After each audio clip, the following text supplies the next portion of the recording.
Good. What? Good. I've been good. I've been fortunate. Oh, this is how Ileana D'Cruz is able to sound more native-like when she speaks in American English. That's because American English really relies on something called reductions. What?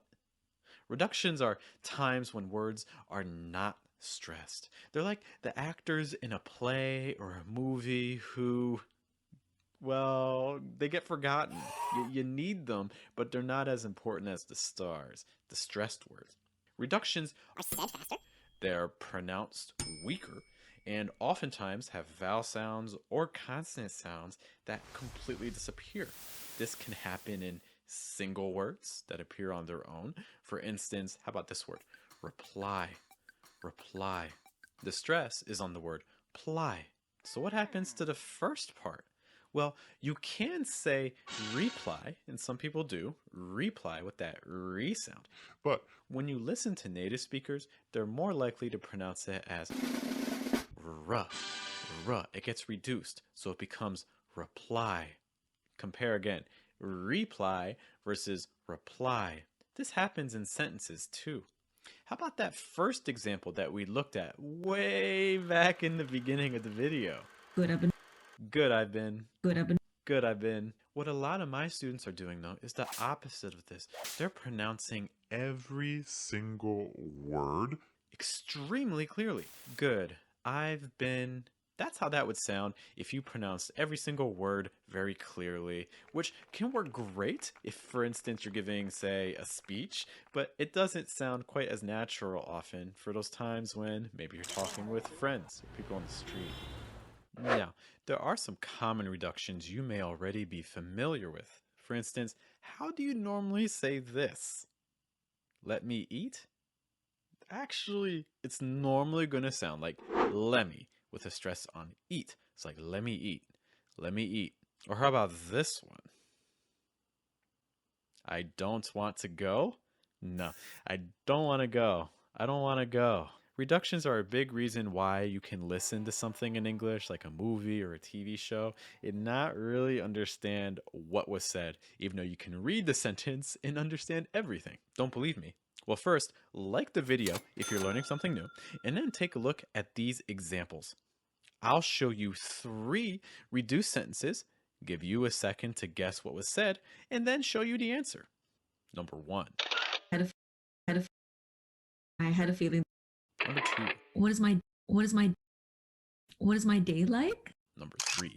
To get her to get her trying to get her to not feed me. How'd you do? Let me know in the comments which ones you thought were easy or which ones you thought were hard. Now, it's your turn. I'm going to show you a group of words. See if you can say them in a reduced way. I decided I decided I decided to leave. It's great being here. Are these things that you're using in your own speech? We actually have a poll going on right now. Let me know which reductions are most common for you. Now, one last thing that's helpful for getting your reductions to sound more natural involves linking. We have other videos that talk about linking in more detail, but here are just some basic principles for you that you want to make sure you're following. Firstly, for a word that ends on a consonant and when the next word starts with a vowel, you want to attach that consonant onto the vowel sound. What is that? How about this situation here? Red and then apple. But this is actually going to sound like red dapple, red dapple. How about this? Notice we have the words that and I, but it's actually going to sound more like that I. Another situation is when a word ends with a consonant and the next word starts with the same consonant. What you want to do is you want to just say one consonant, but maybe hold it a little bit longer. To give you a quick example, how about these? Black and cat. Black has that k sound. Cat starts with the same sound. So we can just link those together, like black cat. It's a little bit easier to say, right, than saying black cat. Here's another example. Manage to. Because the T and the D sound are so similar in terms of mouth position and even sound, we can really join those together a little bit faster. So instead of saying managed to, it'll be more likely to hear managed to. One last linking sound that may also be the most challenging involves held sounds. Held sounds are, for instance, when you take like a T or a D or a B or a P and a few other sounds, and you don't release the breath. So, for instance, a word like cut, instead of saying cut, you can hold the T and just say cut. This is going to occur when one word ends on a consonant and the next word starts with a consonant, though a different one. Here's a quick example. Pop star. Pop star. So instead of saying pop star, no, this is just going to become pop star. I'm not releasing the breath on the last P until I get to the S on star. Here's another example. How would you say this? I mean, it's great being here. Great being.